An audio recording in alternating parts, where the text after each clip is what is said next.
Today, on the agenda, a bill will be studied in France to raise the highway speed limit to 150 kilometers per hour. The future Jaguar will weigh a ton more than the old XJ Mercedes, has managed to make a minibus incredibly sexy. And finally, could Maserati and Alpine become Chinese? That's a very serious question being asked right now.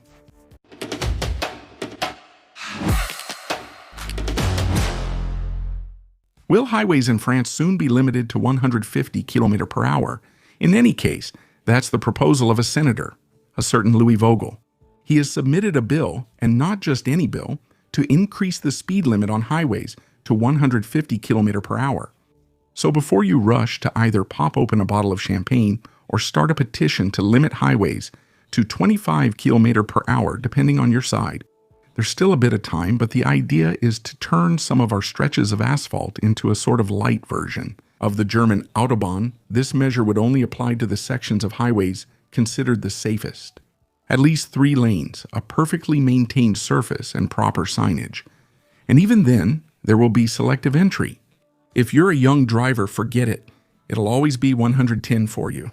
Only recent vehicles with a fresh inspection would be allowed to drive at that speed, and of course, the speed cameras would be adjusted accordingly. By the way, we wouldn't be the first to have some highways at 150. The Italians and the Czechs have already done it on some sections, and the Spaniards are even testing a system with artificial intelligence that adjusts the speed in real time.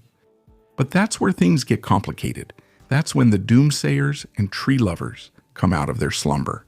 Their first argument, and it's not a stupid one, is fuel consumption. Going from 130 to 150 isn't a small increase, and for electric cars, it's even worse.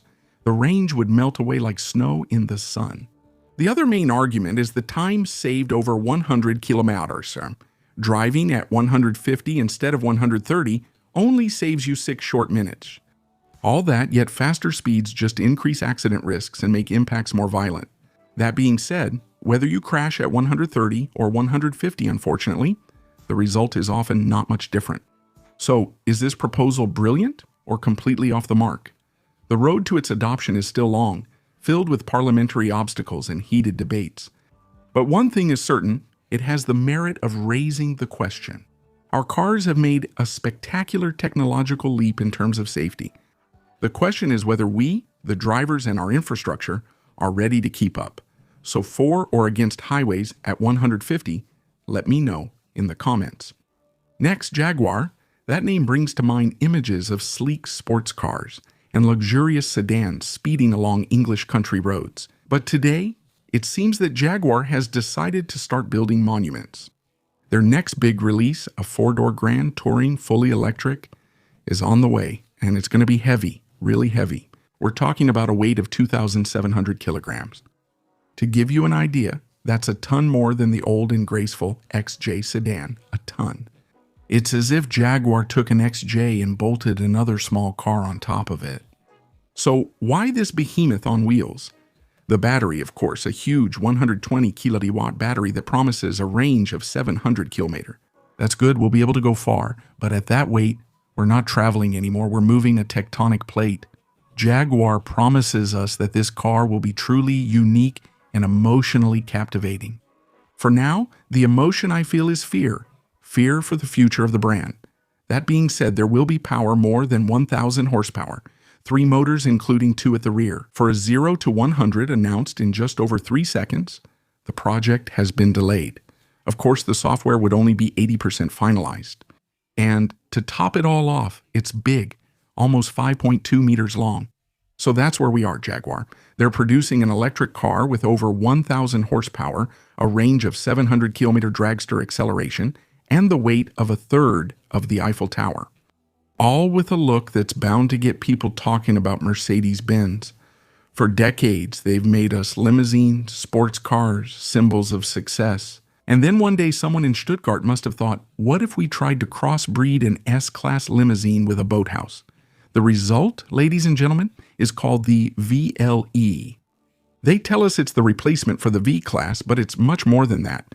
It's a rolling lounge, a movie theater, a mobile office, and, incidentally, a vehicle.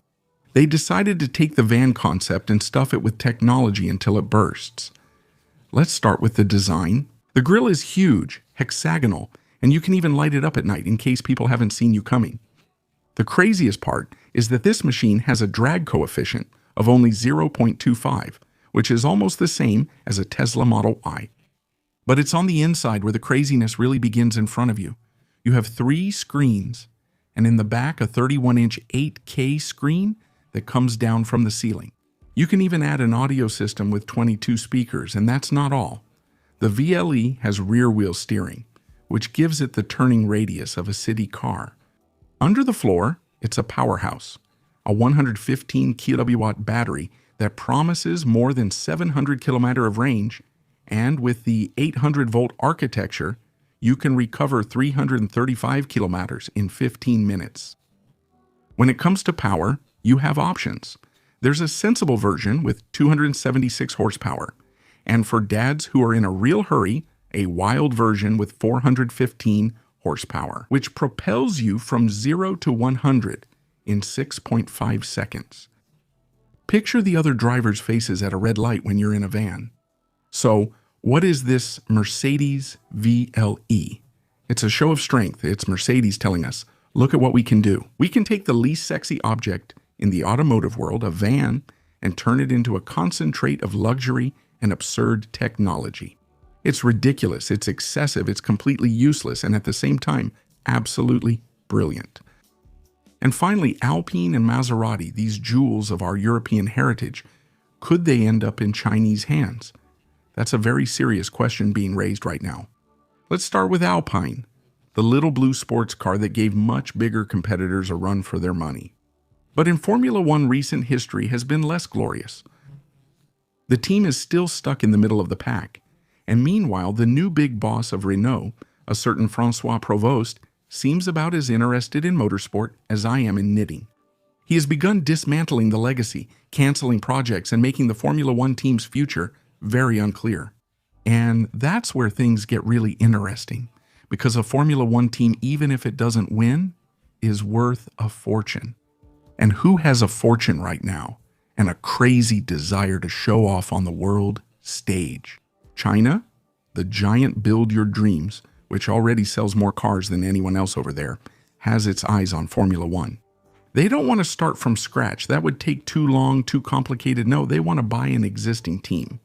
And when you see a team like Alpine, with a glorious past but a difficult present, and management that seems to want to get rid of it, the conclusion is quickly drawn. And on the other side of the Alps, Maserati, the brand is struggling. Sales are not meeting expectations, and it's weighing on the accounts of its huge owner. With profitability falling, free in Europe, the group is forced to consider, let's say, creative solutions. And creativity these days often looks like a plane ticket to Beijing. The group already partners with Chinese manufacturer Leapmotor. But now, according to well-informed sources, discussions are underway with other Chinese players like Xiaomi and XPeng. They're talking about sharing factories, technologies, and even selling shares in certain brands. And the name that keeps coming up is Maserati. Stellantis only half denies it, saying, and I quote, discussions with many players. The truth is that Chinese manufacturers have a significant lead in electric vehicles, batteries, and software. And the European manufacturers, who were slow to make the shift, are now ready to make a lot of sacrifices to catch up, including selling their crown jewels. So Alpine and Maserati, soon to be Chinese, well, that's no longer science fiction for Alpine. It would be the same outcome of disastrous management and a pure and simple abandonment of Renault's sporting heritage. For Maserati, it would signal that Europe's industry is willing to sell its soul to survive the electric revolution. In both cases, it would be an earthquake. Thank you all for watching this new video. Don't hesitate to subscribe and turn on the notification bell to make sure you don't miss anything. Ciao.